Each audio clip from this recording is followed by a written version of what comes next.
நேற்று இறுதிக்கட்ட தேர்தல் பரப்புரை ஈடுபட்ட நடிகர் விஜய், அந்த கட்சியோட தலைவராக இருக்கிற விஜய் ஒன்று சொல்றார். புதுசாக வந்து நேற்று தான் பேச ஆரம்பிச்சிருக்கார். பாஜகவை எதிர்ப்பது தான் என்னுடைய முதல் வேலை. நான் வந்து கட்சி ஆரம்பத்துலேருந்து எழுத்துட்டு இருக்கேன். பாஜக எதிரி, எல்லா கட்சியும் சேர்ந்து என்னை எதிர்க்கிறாங்க, எல்லா கட்சியும் சேர்ந்து என்ன எதிர்க்கிறாங்க. அப்போ யார் பலசாலி அப்படின்னு ஒரு பக்கம் சொல்கிறாரு. இன்னொரு பக்கம் திமுக பாஜக காட்டி பூச்சாண்டி காட்டுது. ஆனால் பாஜகவுக்கு ஓட்டு போடாதீங்க, பாஜகவுக்கு எதுக்கணும் அப்படின்னு இப்போ சொல்கிறாரு. சொல்லிட்டு பாஜகவை காட்டி திமுக ஓட்டு கேட்டு பூச்சாண்டி காட்டுது. என்ன பூச்சாண்டி காட்டுற அளவுக்கு என்ன பாஜக என்ன, அதுக்கு என்ன அர்த்தம்? பாஜக மோசமான கட்சியா அப்படின்னு கேட்கறதுன்னு அர்த்தம். பாஜகன்னு ஒன்று இல்லை அப்படிங்கிற மாதிரி தானே அவர் சொல்லிட்டு இருக்காரு. சொல்லிட்டு இருந்துட்டு இன்னைக்கு என்ன சொல்றாரு, உங்களை நாங்கள் காப்பாற்றணும்னா, சிறுபான்மை மக்களுக்கு அரணாக இருக்கணும்னா எனக்கு நீங்கள் ஓட்டு போடுங்க அப்படின்னு ஓட்டு கேட்குறாரு. கட்டு எல்லாருக்கும் வந்து எதிரி, பொது எதிரி அவர் தானா, எல்லாரும் சேர்ந்து அவர் எதிர்க்கிறாங்களாம். அந்த அளவுக்கு அவர் பலசாலியாக இருக்காராம். ஏன் எதுக்குறாங்கன்னா, இவர் சிறுபான்மை மக்களுக்கு வந்து ஆதரவாக இருக்காராம், அதனால தான் எதுக்குறாங்களாம். இதை வேற வந்து உட சொல்லிக்கிறார். நான் என்ன கேட்குறேன், நீ சிறுபான்மை மக்கள் உரிமைக்காக நீ என்ன போராடிக்க? இல்லை பொதுவாக தமிழ்நாடு பாதிக்கப்பட்டதுக்கு, தமிழ்நாட்டுக்காக, தமிழ்நாடு உரிமை பாதிக்கப்படும் போது என்ன நீ வந்து ஒன்றிய அரசாங்கத்தை கேட்டு பாரதிய ஜனதா கட்சியை கண்டித்து பேசியிருக்க? தமிழ்நாட்டுக்கு கல்வி உரிமை மறுக்கப்படுது, அதை பற்றி பேசியிருக்கியா? மும்மொழி கொள்கையை திணிக்கிறான் தமிழ்நாட்டில், அதை பற்றி பேசியிருக்கியா? மெட்ரோ திட்டத்துக்கு பணம் கொடுக்க மாட்டேங்கிறான், சென்னையில் 2வது திட்டம் மெட்ரோ திட்டத்துக்கு பணம் கொடுக்க மாட்டேங்கிறாங்க, அதை பற்றி கேட்டிருக்கியா? மதுரை மெட்ரோவுக்கு அனுமதி கொடுக்கல, அதை பற்றி எழுத்து பேசியிருக்கியா? கோயம்புத்தூர் மெட்ரோவுக்கு அனுமதி கொடுக்கல, அதை பற்றி எழுத்து பேசியிருக்கியா? இது மாதிரி வெள்ள நிவாரணம், பாஜக அரசு வெள்ள நிவாரணம், தமிழ்நாட்டில் ஏற்படுற பெரும் வெள்ளம், இயற்கை பேரிடருக்கு பணம் கொடுக்கல, அதை பற்றி பேசியிருக்கியா? இது மாதிரி ஒவ்வொன்றிலையும் தமிழ்நாடு வந்து கட்டுற வரியில் 21 ரூபாய்க்கு 29 பைசா திருப்பி கொடுக்குது, வேற எதுவும் மீதி கொடுக்க மாட்டேங்குது, அதை பற்றி ஏதாவது பேசியிருக்கியா? இது மாதிரி ஒவ்வொரு வகையிலையும் தமிழ்நாட்டுக்கு பாஜக அரசு துரோகம் பண்ணிட்டு இருக்கு, அதை பற்றி நீ எழுத்து பேசியிருக்கியா? எதுவுமே நீ எழுத்து பேசுறது கிடையாது. இன்னும் வந்து இந்த ஜல்ஜீவன் திட்டம், அந்த குடிநீர் இணைப்பு நீ வந்து நான் வீட்டுக்கு கூட இணைப்பு கொடுக்க போகிறேங்கிற, இதெல்லாம் வந்து தம்பி 1989 67 ஆரம்பித்தது. 1989 இவர் கோசிமணி, மாண்புமிகு கோசிமணி இருக்கும்போது 89 90, அடுத்தது 96, 1996 ஆட்சியில் மாண்புமிகு கோசிமணி உள்ளாட்சித்துறை அமைச்சராக இருக்கும்போது தமிழ்நாடு முழுவதும் கூட்டுநீர் குடிநீர் திட்டம் கொண்டு வந்து எல்லா ஊர்லேயும் ஊருக்கு ஊர் டேங்கு கட்டி வச்சுட்டு போனது அந்த உள்ளாட்சித்துறை தலைவர், உள்ளாட்சித்துறை மந்திரியாக இருந்த மாண்புமிகு கோசிமணி அவர்கள். இன்னைக்கு இல்லை, அவர் மறைஞ்சிட்டார். இருந்தாலும் பைப்பு போட்டு முதல்ல கிராமத்துக்கெல்லாம் பைப்பு போட்டு தண்ணி கொடுத்தது திராவிட முன்னேற்ற கழக அரசு. இன்னைக்கு சொல்ற நீ வீடு வீடாக கொண்டு தண்ணி கொடுக்க போறேன்னு. ஆனால் ஒன்றிய அரசாங்கம் ஜல்ஜீவன் திட்டத்துக்கு பணம் ஒதுக்காம தமிழ்நாடு அரசாங்கம் செலவு பண்ணிட்டு அதுக்கு உரிய பணத்தை கொடுக்காம நிறுத்தி வச்சிருக்காங்க. அதை நீ உன்னால கண்டிக்க முடியுதா? பாரதிய ஜனதா எடுத்து கண்டிக்க முடியுதா? அதை இல்லாமல் 100 நாள் வேலை திட்டத்தையே மகாத்மா காந்தி பேரே எடுத்துட்டாங்க, அதை பற்றி உன்னால் கண்டிக்க முடியுதா? 100 நாள் திட்டத்தை 150 நாள் பேர் மாற்றினாங்களே தவிர 100 நாள் கூட வேலை கொடுக்கல. அந்த வேலை செய்த நாளுக்கும் சம்பளம் கொடுக்கல, அந்த நிதியை கொடுக்கல ஒன்றிய அரசாங்கம். அதை பற்றி நீ கேள்வி கேட்குறியா? இதை பற்றி நான் கேள்வி கேட்கல. நீ சொல்கிற ஒன்றிய அரசாங்கத்தை நீ வந்து கேள்வி கேட்குறதா? இன்னொன்று, சிறுபான்மை மக்களுக்கு நீ தான் காவலராக இருக்குன்னு சொல்கிற. சிறுபான்மை மக்களுக்கு காவலராக இருந்தீங்கன்னா கிறிஸ்துமஸ் பெருவிழாப்ப அந்த கிறிஸ்துமஸ் பொருளை விற்ற தேவாலயத்தெல்லாம் அங்கே வட மாநிலத்தில் அடித்து நொறுக்குனாங்களே, அப்போ நீ எங்கே போச்சு? ஏதாவது கண்டனம் தெரிவிச்சியா? இஸ்லாமியர்களுக்கு பாதுகாப்பாக இருக்குங்கிற இந்த தேவாலயத்தில் அடித்து நொறுக்கும் போது கண்டனம் தெரிவிக்கல. இஸ்லாமியருக்கு பாதுகாப்பாக இருக்கவங்கிற இஸ்லாமியர் வீடெல்லாம் புல்டோசர் வச்சு வட மாநிலத்தில் அடித்தாங்களே, உத்தரப்பிரதேசத்தில் அடித்தாங்களே, அதை பற்றி நீங்கள் ஏதாவது கேள்வி கேட்டியா? இஸ்லாமியருக்கு உதவியாக நின்னியா? ஏன் நீங்கள் வெளி மாநிலத்தை விட்டு தள்ளுங்க. தமிழ்நாட்டில் திருப்பரங்குன்றத்தில் மத பிரச்சனை உண்டு பண்ணி, சாதி பிரச்சனை உண்டு பண்ணி, அங்கே ஒரு பெரிய கலவரத்தை ஏற்படுத்தி கட்சி வழக்குன்னு பாரதிய ஜனதா கட்சி நினைச்சது. அதுக்கு நீ என்ன செய்தீங்க? ஏதாவது கண்டனம் தெரிவிச்சிங்களா? எதுவுமே தெரிவிக்காம, ஒன்றுமே செய்யாமல் சிறுபான்மை மக்களை வந்து நீ வந்து பிரிச்சாண்டுற மாதிரி நீங்கள் பேசுகிறீங்களே, இது வந்து எந்த வகைக்கு நியாயமானது? இது நியாயமா? இது இது அதாவது என்ன நினைச்சு தமிழ்நாட்டில் இருக்கிற மக்கள்லாம் எல்லாம் உங்களை மாதிரி இருப்பாங்கன்னு நினைச்சிங்களா? உங்கள் ரசிகர் மாதிரி இருப்பாங்கன்னு நினைச்சிங்களா?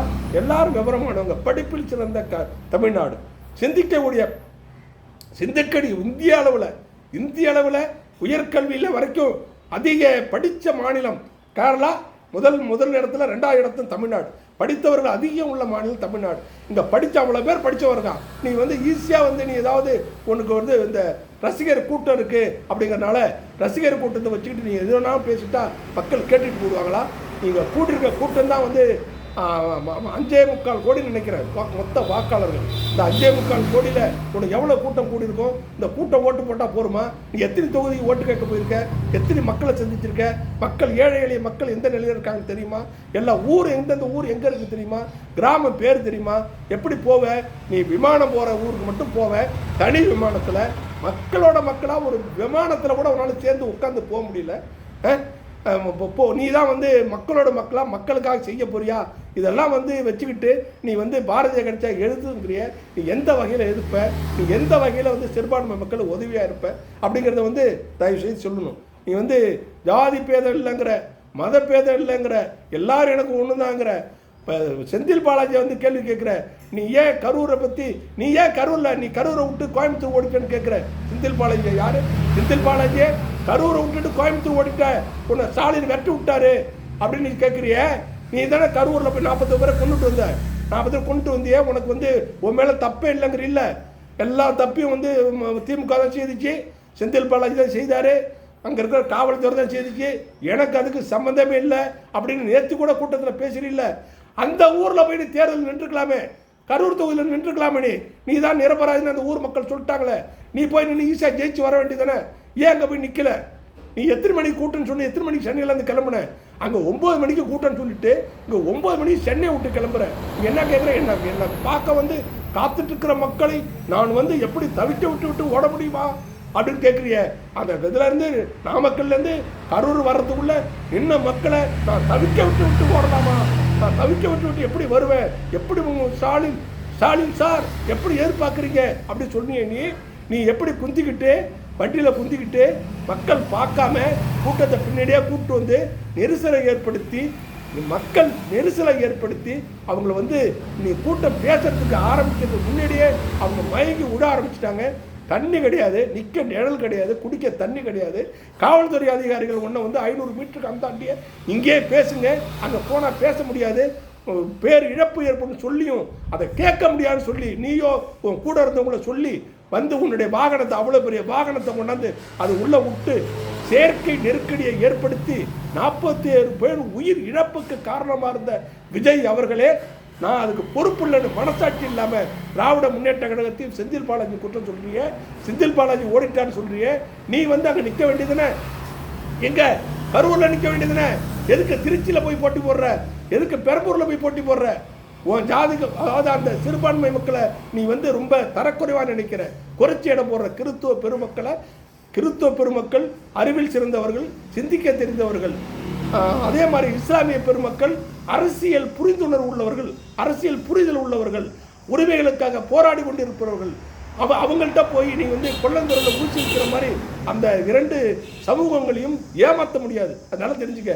நீ மொபைல் மண்டி போடுற, மண்டி போட்டு சாமி கும்பிட்ற, மாரியம்மன் கோயிலில் போய் நெடுஞ்சக்கடையாக சாமி கும்பிட்ற. நீ ஏன் போய் திருச்சியில் நிற்கணும்? கிறிஸ்துவர்கள் அதிகமாக இங்கே இருக்காங்க, வெள்ளாள கிறிஸ்துவர்கள். அங்கே போய் நின்று அந்த ஜாதிகாரம் ஓட்டு போட்டுவாங்க, அங்கே போய் நிற்கிறியா? இங்கே பெரம்பூரில் அப்படி தானே அடித்தட்டு மக்கள் நிறையா இருக்காங்க, கிறிஸ்தவர்கள் நிறையா இருக்காங்க. நம்ம போனோம்னா நம்ம ஓட்டு போட்டுருவாங்க அப்படின்னு அங்கே போய் நிற்கிறியா? நீ ஏன் நீ எந்த தொகுதியில் நிற்க வேண்டியதுன்னு நான் கேட்குறேன். எடப்பாடி நமக்காவது யானையும் பிரச்சனை இருக்கட்டும். எடப்பாடி பழனிசாமியை நீ ஒரு 4-5 நாளைக்கு முன்னாடி நீ பேசியிருந்தீங்கன்னா ஒன்று எடப்பாடி பழனிசாமி கந்தலாக நார கிழிச்சு தொங்க போட்டிருப்பாரு. ஆனால் நீ அப்போ பேசுவீங்க. நேற்று பிரச்சாரம் முடிகிற இடத்துல எடப்பாடி பழனிசாமி பேர, எடப்பாடியை விட்டு வேற தொகுதியில் நிற்க முடியுமா? தைரியம் இருக்கான்னு கேட்குறிய. நான் என்ன கேட்குறேன், உன்னை பெரம்பூரையும் திருச்சி 2 தொகுதியில் நிற்காம ஒரு தொகுதியில் நிற்க உனக்கு தைரியம் இருக்குதா? ஒரு தொகுதியில் ஏதாவது ஒரு தொகுதி நிற்க தைரியம் இருக்குதா? அப்படி நின்னாலும் திருச்சி பெரம்பூர் இல்லாமல் தமிழ்நாட்டு 234 தொகுதியில் எந்த தொகுதியில் நான் நீ தனியாக போய் நிற்க வேண்டியதுனா? நீ உனக்கு தான் எல்லா வீட்லேயும் ஆள் இருக்குல்ல, எல்லா வீட்லேயும் ரசிகர் இருக்காங்கல்ல, குடும்பமாக ஓட்டு போட போகிறாங்கல்ல, நீ ஏதாவது ஒரு தொகுதியில் நிற்க வேண்டியதுன்னு. எம்ஜிஆர் நின்னாரு, ஆண்டிப்பட்டியில் நின்னாரு.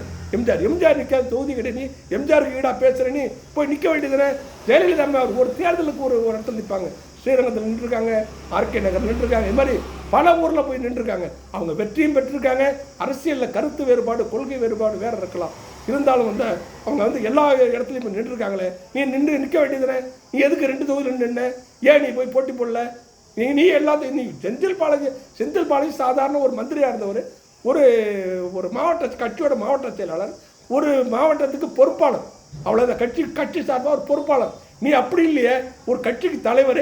எனக்கு முதலமைச்சர் நாற்காலி வேணுங்கிற, முதலமைச்சர் நாற்காலி வேணும்னு சொல்கிற நீ தமிழ்நாட்டில் எல்லா தொகுதியும் இருக்குல்ல, எல்லா தொகுதியிலும் போய் எந்த தொகுதியாவது நீ தொகுதி நிற்க வேண்டியதுனே. நீ எதுக்கு சென்னையிலையும் திருச்சியில் நிற்கிற? இதை வந்து உனக்கு தெரியலையா? நீ தான் சிறுபான்மை மக்களுக்கு வந்து உதவியாக இருக்க போறியா? இது மாதிரி வந்து பேசிட்டே அது மாதிரி நீ சிறுபான்மை மக்களுக்கு உதவி சொல்கிற. நீ இது வந்து நம்புவாங்களா? கொள்ளந்தூரில் போய் ஊசி விற்க போறிய, ஊசி விற்க முடியுமா? இதை மக்களுடைய சிந்தனைக்கே விட்டுடுற. அடுத்த காணொலியில் அடுத்த நிகழ்ச்சியை பற்றி பார்ப்போம்.